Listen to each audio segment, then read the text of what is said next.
Health officials are investigating a deadly E. coli outbreak involving McDonald's Quarter Pounder burgers. A death in the U.S. has now been linked to the name McDonald's. You heard that right. Then a video just a few seconds long blew up on social media, pulling McDonald's into yet another crisis. McDonald's is still a fast food giant, but the fact that it has to bring back items under $3 shows that customers are not as easy to win over as they used to be. So the question is no longer just whether the food is worth the money. It is what is really happening behind the counter and who ultimately has to take responsibility when things go too far. Is blaming a few employees enough to close the case, or is what we are seeing online simply exposing problems that were already there? Today we are going to look at food safety employees speaking out, prices, quality, and how McDonald's is trying to keep customers coming back. Do not skip this video, because McDonald's may just be the clearest example of a much bigger problem happening with food in America. The contaminated fries incident made every suspicion explode. When you clicked on this video, you probably thought people have been criticizing McDonald's for years. What could possibly be new higher prices, smaller portions quality that is good one day and bad the next? No. The reality is a lot of people are still buying it. McDonald's gets plenty of complaints, but there are still cars in the drive-thru. The signs are still lit up and money keeps coming across the counter. As long as customers keep coming back, complaints about prices or portion sizes are not enough to force the brand to change. People have been saying for years that McDonald's is not what it used to be, but most of those complaints were still separate experiences: cold fries, a small burger, a bill that makes you do a double take. There had not been one clear image that could bring all those suspicions together until this video showed up. A McDonald's employee picks up some fries, puts them in her mouth, and then puts them back in the box. The people around her are laughing. A customer did not secretly film them. Nobody hid a camera in the kitchen. They filmed it themselves. And a McDonald's employee was the one who put something that normally stays behind the counter directly in front of the public. What made the video spread was not just the disgusting behavior in those few seconds. It came down to one very simple question: was that box still handed to a customer? Then the answer came out. Screenshot of headline. Police reviewed the store's security footage. The former manager was accused of spitting into the box, putting fries from her mouth back into it, and then handing the bag of food through the drive-thru window. The two employees involved were suspended and later lost their jobs. The former manager faced criminal charges. What started as a video online had turned into a real criminal case. But the detail that made me stop the longest was the person who received those fries. She only ordered 2 drinks. The employee gave her an extra box of fries that she never ordered. Maybe she thought they got the order wrong. Maybe she thought the restaurant was giving her something extra. She took it and she ate it. Nobody goes through a drive-thru thinking they need to check where every single fry has been before it reaches their hands. Customers pay because they trust the restaurant to do that part for them. She did not find out why that box of fries showed up until the video went viral. Police believe the act was targeted at one specific person, and there is no evidence that other customers were affected. But that detail opens up an even bigger problem. The people behind the counter knew exactly what was happening, while the person eating the food had absolutely no idea. What if the video had never been posted? What if nobody had recognized the person in the clip? Would she ever have known what she had eaten? McDonald's sells convenience based on one very simple agreement. You do not see the kitchen, you do not watch every step, you take the bag of food and trust that it is safe. One employee may have started it, but for that box of fries to reach the customer, it passed through coworkers, managers, cameras, and the store's own system of checks. So where were all those layers of protection before the video spread across social media? Food safety and the impact on customers. Now the issue is no longer whether the fries taste good or not. The issue is how much you and your family can trust the food being handed to you through the drive-thru window. This is no longer just bad service. A customer was exposed to a risk they had absolutely no way of knowing about or refusing. While her colleagues laugh on. Now police told us they're aware and are looking into this with the Board of Health, while the franchise owners, meanwhile, called it unacceptable, and frequent fryers nearby definitely weren't loving it. I'm done with this McDonald's, at least, and I might be done for quite a while with fast food, to be honest with you. Neither the franchise owners or police had any update on the status of that employee. This man says he will not go back to that McDonald's location, and he is even thinking about staying away from fast food altogether for a while. Sounds like an overreaction, right? But I completely understand where he is coming from. Because the person buying the food is not always the person eating it. You might bring it home for your kids, your elderly parents, or someone who is not feeling well and just needs a quick meal before taking their medicine.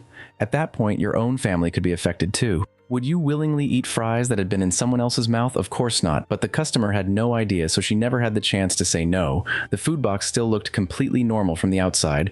There was nothing to tell you what had happened just a few minutes earlier, and that is why I do not think the responsibility can be pushed back onto customers by saying, just check your food more carefully. How exactly are you supposed to check? You can read the calories, look at the ingredients, see which items are high in salt or fat, and make your own decision. But you cannot look at a box of fries and know how it was handled before it reached you.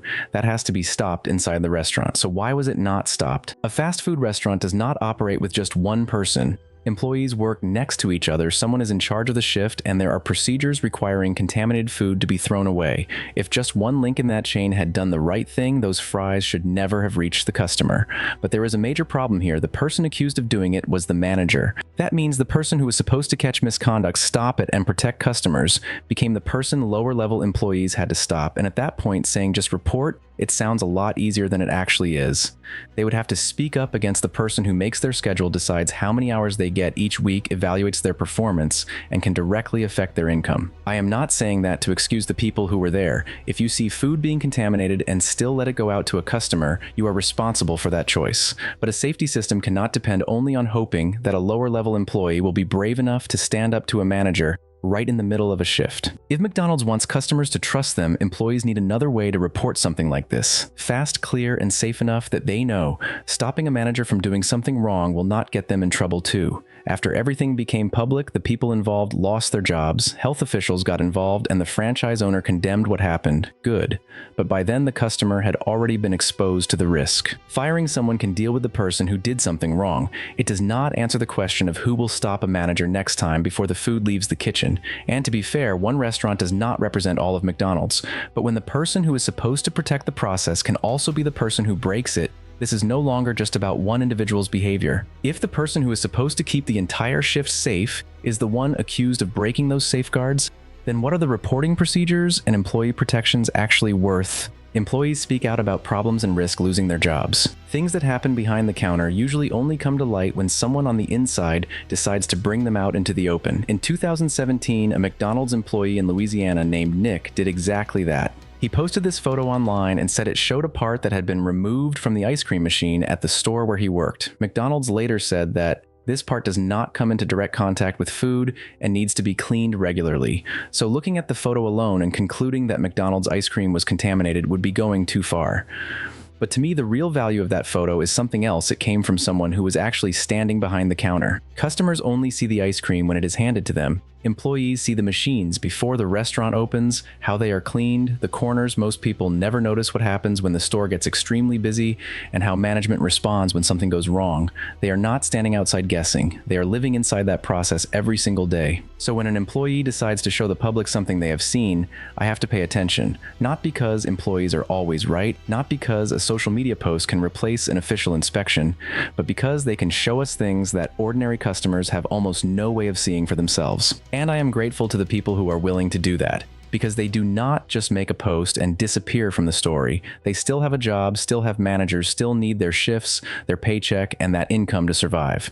Nick later said he was fired after those posts. We do not have enough evidence to say McDonald's fired him specifically in retaliation for speaking out, and I do not want to turn something that has not been proven into a fact. But forget about Nick for a moment and think about any other McDonald's employee. If you saw something you believe was unsafe, what would you do? You could report it internally. But what if the person receiving that report is your direct manager? What if the problem gets ignored? What if your hours suddenly get cut afterward? And if you post photos on TikTok, X, or Reddit, you also know very well that the company can see them. As viewers, it takes us only a few seconds to hit like leave a thank you comment and move on to another video. The employee still has to wake up the next morning and go back to the same place they just publicly criticized. And because I am grateful to the people who do speak up, I worry even more about the people who saw something and chose to stay quiet.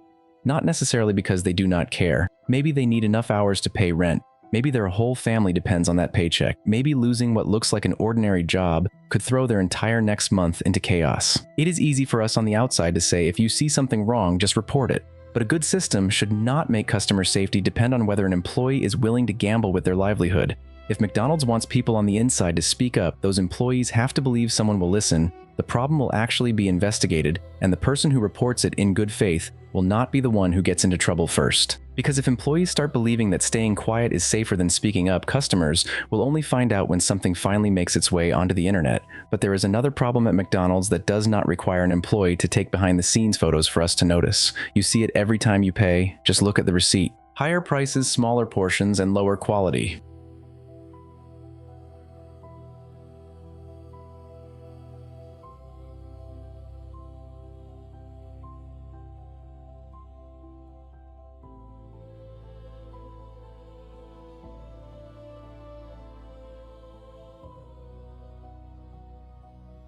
It is sad, but one small burger probably is not enough to make you stop going to McDonald's. A box of fries that is not full probably is not enough either.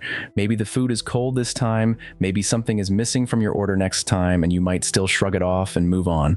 But the problem is, all of this is happening at the same time the bill is getting harder and harder to swallow. Customers are not bringing scales or rulers into McDonald's to measure exactly how many % smaller the Filet-O-Fish has gotten. They just look at the food, look at how much they just paid, and ask themselves, I paid this much money, and this is all I get. And once that question enters your mind, every little problem becomes harder to ignore. McDonald's never had to be the best meal in America. We stopped there because we were in a hurry, just got off work, had hungry kids in the car, or were simply too tired to cook another meal. It used to do one thing really well: it was fast-filling enough and cheap enough that you did not have to think too much about it. Now, even the option that is supposed to save you time makes you stop and do the math. A combo going up a few dollars may not sound that bad until you are buying for the whole family. Then you add fries, drinks, and tax. By the time you pay, the total starts getting close to a meal at Chili's, Applebee's, a food truck near your house, or enough groceries to cook several meals at home. And once the prices start getting that close, I am going to start comparing too. If I am paying almost as much as I would at a sit-down restaurant, why am I still ordering from a kiosk, getting my own drink, eating out of a paper box, and cleaning up my own table afterward? Some people used to stop at McDonald's 2 or 3 times a month just because it was convenient. They got off work late and the restaurant was right on the way home. But then one day they stand in front of the kiosk, look at the prices for a few seconds, and walk back out. They do not get angry, they do not ask for a manager, and they do not go online announcing a boycott. They just stop buying. To me, that kind of customer is the one McDonald's should really worry about. At least the people who are still complaining are still giving McDonald's a chance. The people who already decided it is not worth the money do not need to argue about it. They just go somewhere else. And that is why McDonald's has started talking so much about value. McValue 4, $1 breakfasts, items under $3 deals on the app. At first, it makes sense. People say the food is too expensive, so just lower the price and problem solved. But look a little closer, and McDonald's is not really giving customers a cheap menu again. It is just creating a few cheaper paths through a menu that still makes a lot of people stop and think. If you want the better price, you have to open the app, look for deals, remember the conditions, and then check whether the location near you is even offering them. Fast food used to mean you did not have to think as much. Now, if you want McDonald's to feel worth the money you have, to know how to buy McDonald's. These were the results in the United States for the second quarter of 2026. McDonald's was still growing, but only by 0.8% below what the market expected. The programs it rolled out to bring customers back also brought in fewer visits than the company had hoped for.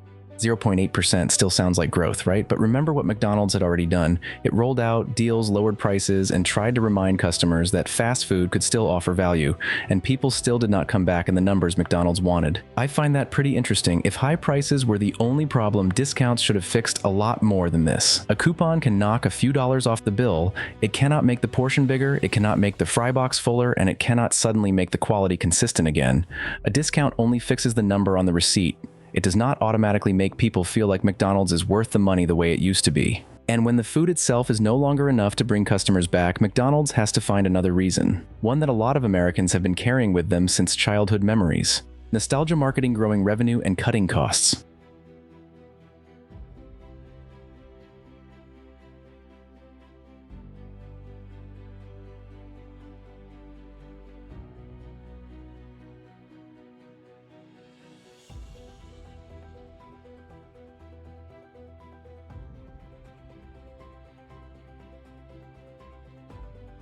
I understand why she is disappointed. McDonald's did not just hand her a plastic cup. They brought back memories of the McDonald's cups from years ago, then put this new product right next to those memories and let people compare the two. And this is something McDonald's is still very good at. When the food today does not excite people the way it used to, they can sell you the feeling you had 20 or 30 years ago. Collector's Meals cups featuring Shrek Barbie, Coca-Cola, old menu items coming back, products available for only a limited time. They are not just targeting your stomach, they are going straight after your childhood, the times your parents took you out to eat the dollar menu, the Happy Meal. A McDonald's that used to feel more colorful, more fun, and most importantly, cheaper. I have nothing against selling collectibles. If you like the cup, go ahead and buy it. But it is also worth understanding what you are actually paying for. Sometimes the most valuable part of the meal is not the burger or the fries. It is the feeling that if you do not buy it today, it might be gone tomorrow. The burger is still a burger, but add a character you remember from childhood and suddenly the meal has a story. And McDonald's does not stop once they get you into the restaurant. Once you are standing at the kiosk or opening the app, you start getting all these little offers. Want to make it larger? Add cheese, add another sandwich, make it a combo. Use your points, this deal is about to expire. Each one only adds $1 or $2, so none of them looks that scary by itself, but you do not pay for each button separately. In the end, all you see is a bigger bill than the one you started with. To me, this is where the story becomes pretty clear. On the customer side, McDonald's is constantly looking for ways to get each person to spend a little more. But behind the counter, the system is also looking for ways to save a little more on that same order. Portions are standardized more tightly. Every step of the process is measured. Kiosks and automation reduce the need for direct service at the counter. One employee may have to handle the drive-through mobile orders, delivery orders, coupons, loyalty rewards, and all the limited time items being promoted everywhere at the same time. Ingredients, time, and labor all have to be controlled because a few cents or a few seconds multiplied across millions of orders turns into a huge amount of money. I understand that a chain with tens of thousands of restaurants cannot operate like a family-owned burger place.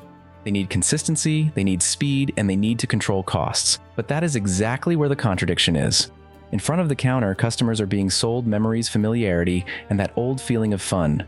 Behind the counter, everything is being calculated more and more like an assembly line. And customers can feel the pressure coming from both sides. You are encouraged to buy more while the system is trying to do more with less. The plastic cup is not the biggest problem, it just makes that contrast very easy to see. And when a system gets so large that prices, employees, managers, and the way stores operate can all vary from one location to another, the next question is almost impossible to avoid. When something goes wrong, who is ultimately responsible? Responsibility in the franchise system and oversight. There is one question I do not think McDonald's can avoid forever. When a restaurant does something wrong, who is ultimately responsible? Behind every location, there are multiple layers. The corporation controls the brand, the app, and the marketing campaigns. The franchisee makes many of the decisions about pricing, staffing, and operations. Managers are responsible for training and cleanliness. Employees carry out the procedures. Local health authorities inspect restaurants and deal with violations. Every side has a role, but the more layers there are, the easier it becomes for responsibility to get passed around individual behavior, a franchisee failure,